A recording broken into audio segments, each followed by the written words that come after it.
DFB is very much a Camel enjoyer right now. I don't know if he's trying to prove a point. New patch, new meta. Let's get underway with the opposites versus the Deli. It's time for Berry Madness. Oh, I am very excited.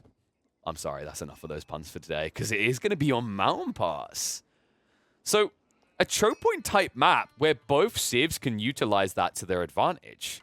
Kind of curious to see what's going to happen here, because the thing that really got me excited about this game is that Divine is in it, but Divine is playing not as the Deli. This guy has become infamous on the ladders. For those who are unfamiliar with Dio Favente Parentis, or Divine DFP as he's better known, which apparently stands for God Bless Forever, in a way he was God Bless Forever, because one of his popular strategies that a lot of people were getting annoyed about was Deli with herbal medicine. He was doing this quite a bit.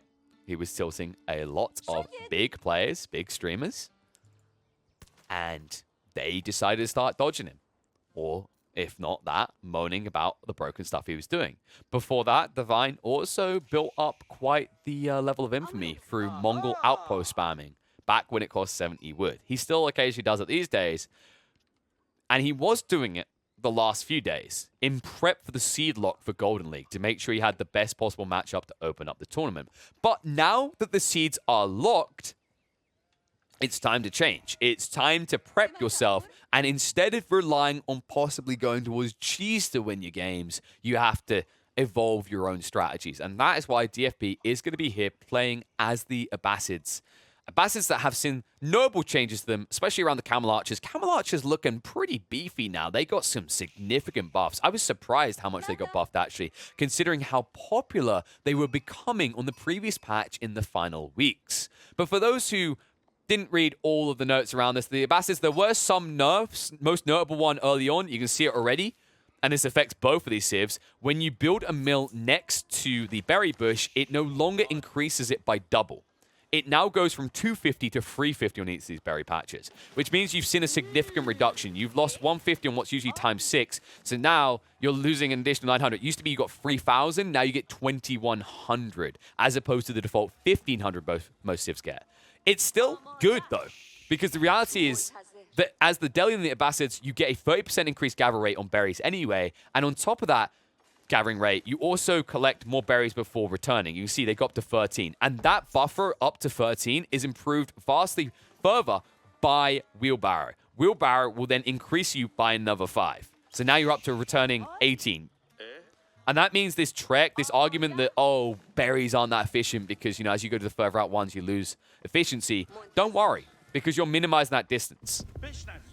Now, there are downsides that we might have to contemplate here, which is one side could play under the ball, the other one cannot. And that was something that also got tweaked. They changed hunting so that you collect up to 25 meat by default before returning with any game. But I don't expect to worry too much about that. I don't think this is going to be the year of the bull or the year of the deer. These guys are going to still be all about the berries. The Camel Archer change we talked about, by the way. Every level they gain 2 damage. The Spearman bonus damage got reduced from 3 to 2 times. So I'm kind of curious to see how much of a priority they're going to be. But opening this up, Viper is going for the Tower of Victory. Look at this. What a change. I think this has been fixed. I don't remember ever seeing this in a long time. What a turn of events. Yes, Tower of Victory has been tweaked. So they actually increased it. It used to be 15%, or to quote it correctly, around 15%. They actually increased it. So for those who have never seen Tower of Victory before, because it never gets built, the Tower of Victory, as you can see there, it buffs melee and ranged infantry. That is an important detail, by the way. Will not affect cavalry, so things like elephants don't get impacted. But any melee or ranged infantry who move near this landmark, and you can see the AoE around it, get a permanent 20% attack speed buff. Now, you're probably looking and going, even if this is bugged, even if it didn't work correctly, even if it was only 15% before, why wouldn't you build it? That surely was amazing, KP. You'd think. But do you know what the problem was? The alternative was just too much better.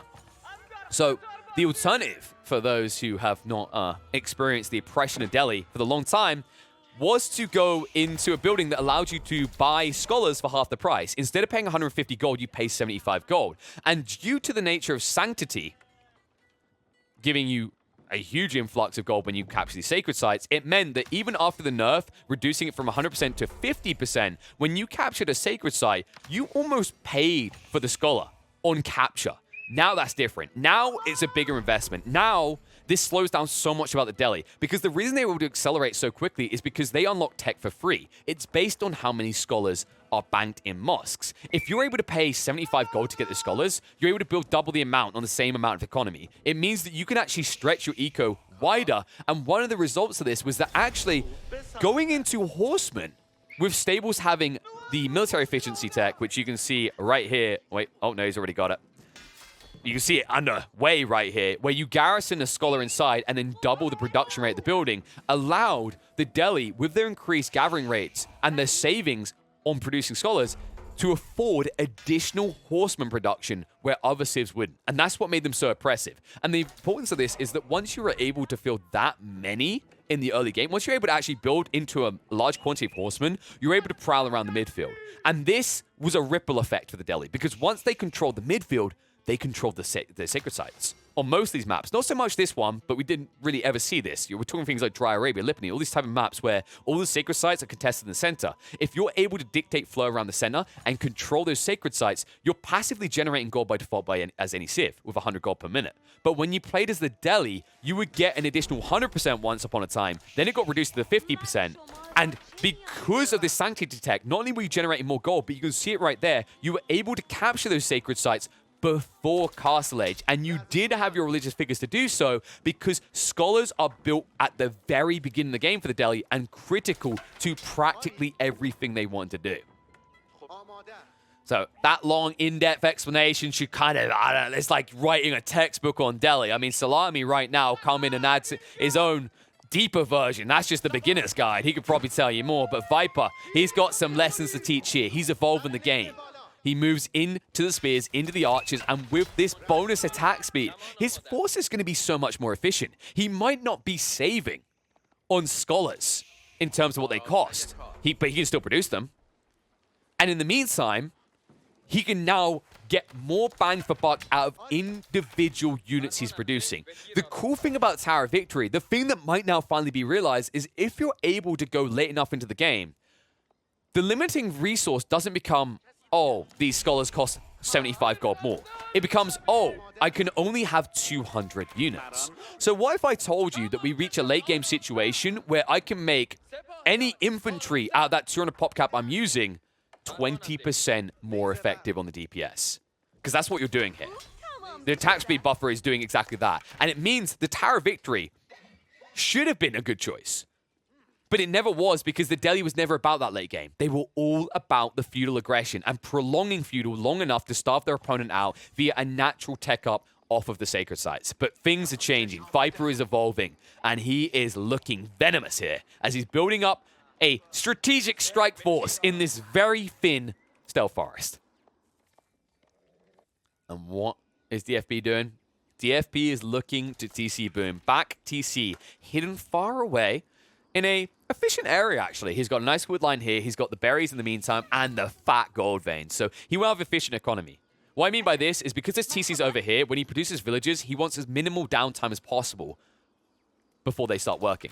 Because he has berries right here and a huge gold vein, he can instantly get them to work. It means he's not losing any time on them idling the moment they're produced. This is what you're looking for. It used to be people would condense TCs, and it meant that after the initial resources were drained, you had a lot of idle time on new villages being produced and running off into no man's land. That's the importance of doing this now. If you're able to spread out your TCs and do so safely, you should be doing it. And the cool thing here is on Mountain Pass, this is 100% an option, because you can see how back padded it is, right? There's no easy access point. It's not like you can snake your way through a back hidden route here like in the 300 movie. No, there's no side pass around the mountain. I say that, it looks like it is. Trust me, it's not. It's deceitful. I'll just confirm this for you guys. There you go. How many of us would have ran over here? No one likes rotating the camera, right? It feels weird. No one likes late game when they play Deli, even with this build. Look what Viper is doing. He's moving in. It's the Ram Rush. And look what DFP done. He went hard into the Camel Archers. Now, this is good value against the Spears. Remember, the damage did get negated slightly. They buff the damage from 10 to 12 by default, but they reduced the bonus damage against light melee infantry from triple damage to double damage. But it's still a sizable amount. However, spears also get their own bonus damage up against the camel archers, so he needs to be careful. And Archer, in the meantime, picking apart the villagers. Villagers trying to address the issue around this outpost going down, because remember, he has no melee units to actually deal with the rams. Camel archers starting to pick apart the spears. Second ram moving in, wiggling across onto that House of Wisdom. Only 7k HP on it right now. Spears buffering away the Camel Archer in the meantime. Archers trying to hold their own. And I wonder, Viper, is it worth going for the House of Wisdom? Can you actually get the House of Wisdom, or would it be better to go for these military structures instead?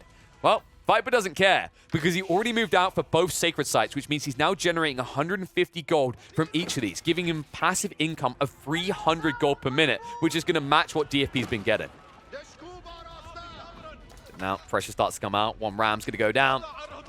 Viper is forced away for the moment. We'll look to renew the fight.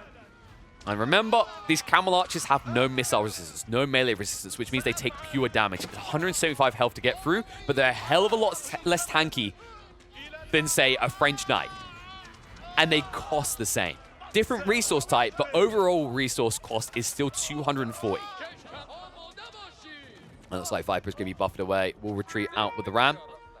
The good news for him is these are throwaway forces. This is very much still kind of the same Delhi approach at this stage of the game. By controlling both sacred sites, he has a lot of passive income, which means he can afford to throw away units to protect that income. But it won't last long. You see DFB, he is something of, shall we call them, a Delhi connoisseur. He will move out to the north to look to decap that sacred site and take away that vital resource from the snake. Viper still not booming in any way back in base. You know, he's not looking for a quick castle up. He hasn't gone for a secondary TC play. And it does feel like this is a finicky map to play the Delhi on, just because there's only 2 sacred sites. If your win condition still relies upon the tried and true classic of gold trickle from these devices, then this might not be the map, simply because there's just not enough sites to justify it. But he refused to give up.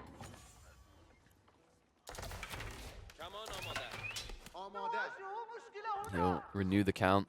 However, it has to be highlighted that DFP still has a sizable quantity of Camel Archers, but Viper might feel instilled with confidence by the fact they are far out in no man's land right now and not defending the base. I'm actually surprised that nobody has walled the center, actually. This is something that DFP could have done. When he went for a second TC, he could have pulled one forward to try and wall it in. Viper could also be walling this in with the military force, because remember the Delhi, something unique they can do is they can actually build wooden palisades by default with any of their infantry, but he doesn't do it. He feels confident that DFP is never coming to his side of the map, and he might be right at this rate, and DFP is getting a little bit vulnerable here. As he starts to extend out past the initial berries, he's going into no man's land, and Viper patrols there frequently. Here we go. Movement in, 2 rams again. He's like, I've been here before, I'll be here again. You only killed 1 ram last time. Upgrade comes out to the outpost, juicing it up to 2k HP. Never repaired the House of Wisdom either, so 800 damage done there so far. And every time he gets through these buildings, it denies that secondary Golden Age as he remains further away. Villagers rushing out, archers are in range, though. Big mistake made there by DFP, has to pull back. Luckily, he does have the textiles. So, infantry on the front. The villagers, in this case, a lot more tanky.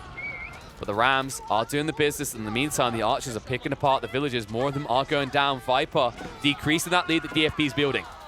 However, the Camel Archer count is getting out of control. Now up to 14. And DFP, he's floating a lot of surplus gold. If he sorts his food, he can boom up into castle. And that is when Viper is in trouble. Well, he's already looking like he's in trouble. Viper, this army, he's throwing it away again. But this time, he hasn't reclaimed the sacred site. He should have maybe looked to wrap towards the north side, but we have God vision, folks. Viper cannot see this. He doesn't know that there's pocket ecos going on that he could have been exploiting. And now the wall-ups come in. He's reached the defensive point. He's no longer confident about his state in this game. Viper's win condition has just depleted in the early game. He now has to fall back to a much later timing. The concern about this is you can't play for too late of a timing as the Delhi. Imperial does not feel good. So instead, Viper now has to consolidate his forces, look for a castle up ahead of DFP, and then renew the assault. And he'll be able to achieve that due to the fact that DFP still has way too much gold and not enough food. And by the way, this gold inequality that is occurring in DFP's lines right now comes because of the fact that he's building so many Camel Archers. They cost food and wood. They do not cost gold. And that's why he insta-sells across just to get the required quantity, because he knows he's going to be lagging behind if he doesn't do so. And Camel Archers moving in. More walls going up. This slivery snake is going to slide on Varun into the Castle Age, and he goes up with the House of Learning. Home Blades is accessible now, and that will make his man-at-arms better than that of DFP's. But DFP has an alternative choice here. Once you complete your own tech up, which is locked in, remember, you can't speed it up as the Abbasids. Once you do go up, though, you can build seeds in the field. Now, the speed at which you do so did get nerfed, notably, more or less doubled, in fact. But it's still a strength in itself, because if Viper wants to get his own siege, he has to build siege workshops. The upside for the Viper, however, is he's more efficient than at least half the civs in the game, because if you do build into siege workshops, remember that similar to any of these other production buildings like the Archer Range and the racks, you can bank a Scholar inside it and double the production rate, meaning you save an additional 300 wood, because you'll get the efficiency of double siege workshop in one. And yes, just to confirm for people, no boar action. Like we said, these guys can't grab the boars.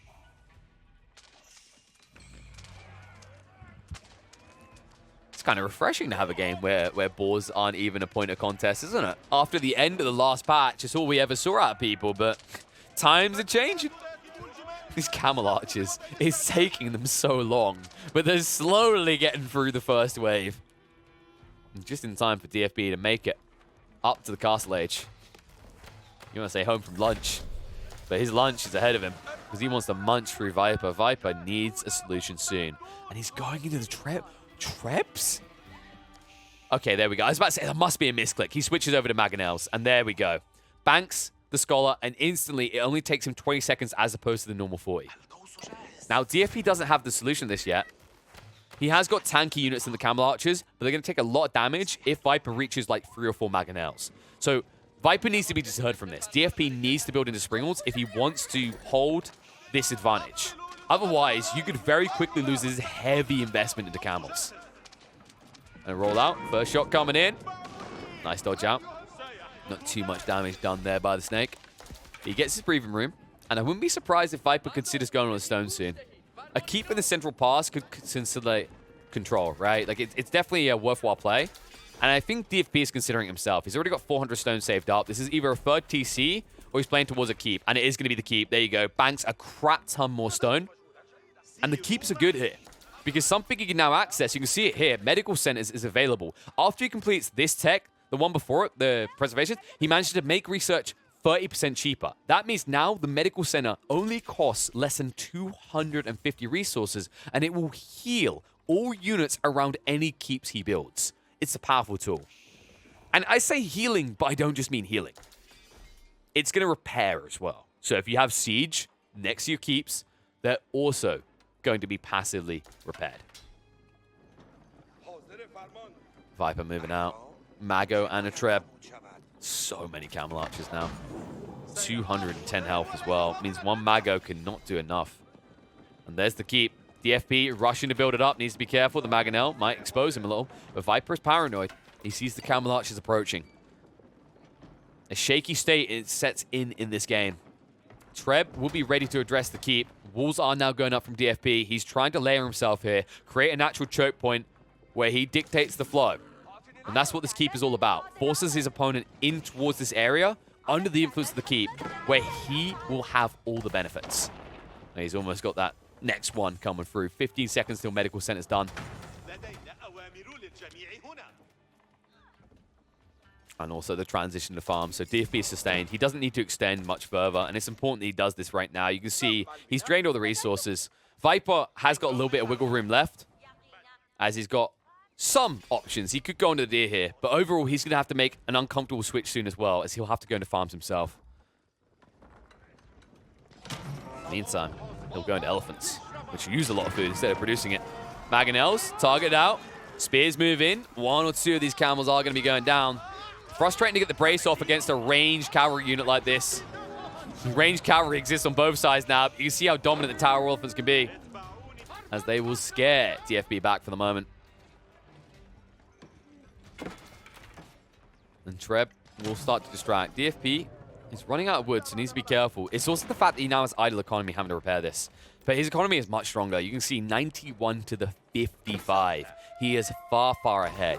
But Viper is about to reach another power spike soon. You can see the home blades is almost complete. 15 seconds away. He has been building the man-at-arms, now up to 11. They will dish out a lot of damage. The other important detail, by the way, it's not in the picture just yet, but Viper should have it coming soon.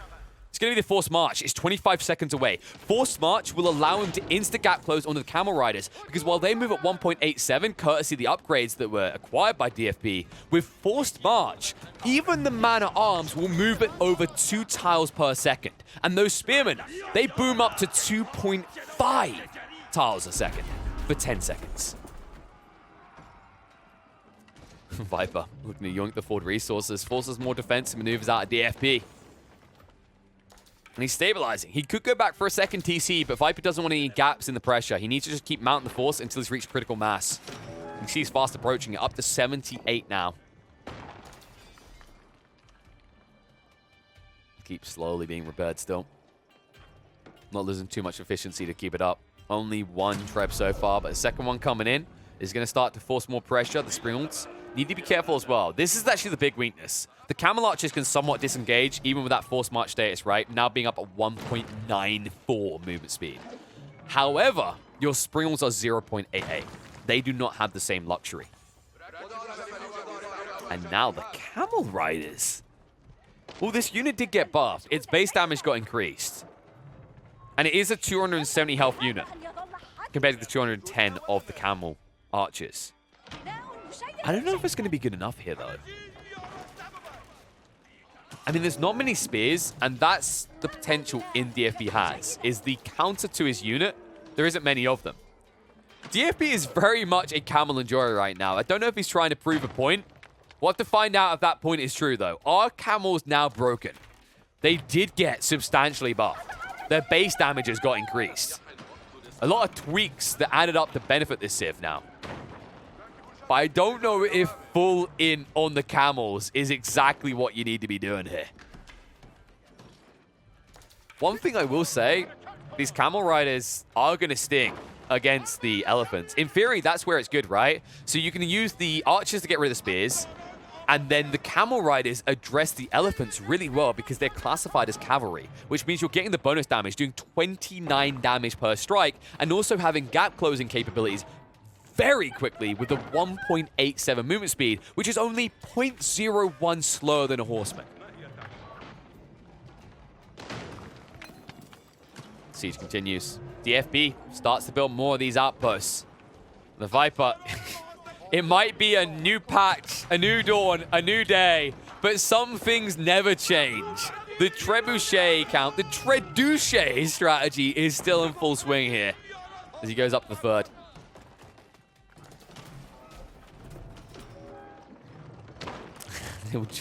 DFB gets his own out. Prepare for treble and make it double as both players are going into the long-range siege. This long-range siege that, if you find the targets, can actually snipe out units in other siege alike as well. But here we go. Viper's had enough. He's trying to make a move. Needs to be careful, though. I think he just got a glimpse of what's waiting here. He outmasses, but yet he's still very paranoid. This is the thing, right? Like, it's cheaper units to Viper compared to DFB. And Viper does have the means to gap close via the Forced March, so he's not as that big of a disadvantage as he would be if he was another Civ with this composition. Keeps going down. There it is on fire. It burns down. DFP too budget on the wood right now. You can see he's depleted. He's barely got any trees left to his name. And this means that, if anything, DFP's the one who needs to go soon. Viper has actually strangled him out on a critical resource here. He couldn't afford to replace the keep, and now he can't easily afford to scale into siege or continue to rebuild the Camel line if it ever gets killed. Because remember, these Camel Archers do cost wood. That's before we even talk about the fact that he needs even more wood to switch into further farmlands. It's definitely stinging. That's why he's going to go. He moves out. Chase in.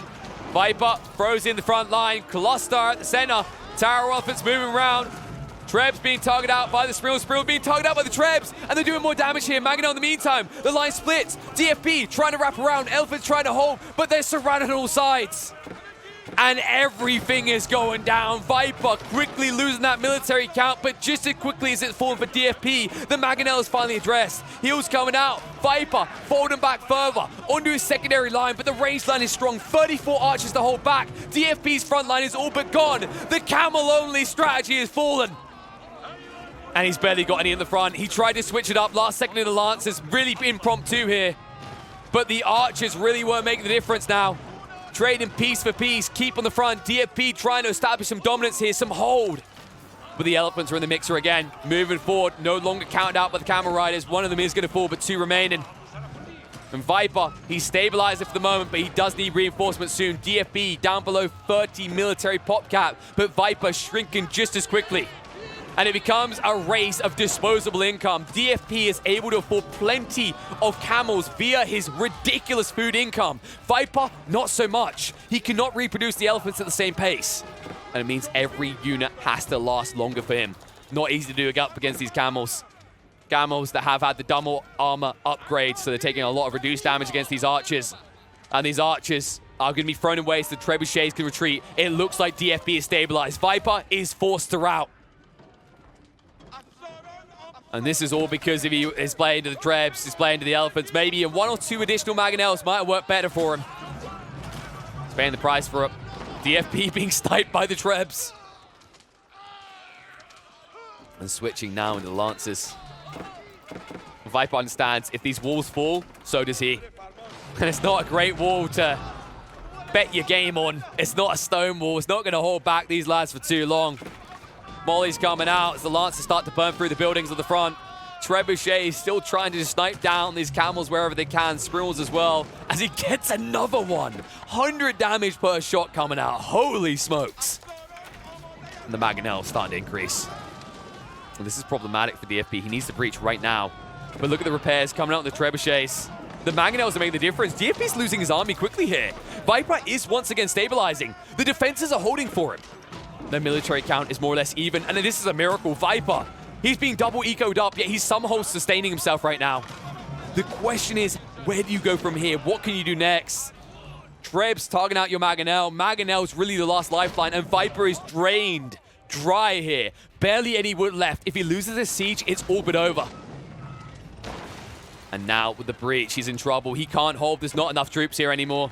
Small quantities on each side, but DFP has done it. The cavalry-only challenge is complete. The snake will wave the white flag. And Divine DFP, he may have found another cheesy little strategy to add to that arsenal. I mean, it definitely felt a bit cheesy. Cavalry only, working against this very diverse composition by the Viper. But I think the important detail that really gave him the win was his economical scaling. He was always sorted for almost the whole game. There was one breach point where he looked weak when he lost the keep initially, where his wood left him budgeted. But he quickly adapted. Once he pushed out, you saw him shift to new wood lines, you saw him stabilize and switch into farms. And that's where Viper cannot match. If he ever loses that forward point, he's eco behind. And also, he hasn't made the transition to farms clearly yet. He's still weak in the wood department. He cannot produce enough siege to keep up with the demand on the front line. And that's what gives DFP the edge here. It's economical superiority that he presses so well to take a victory over the snake.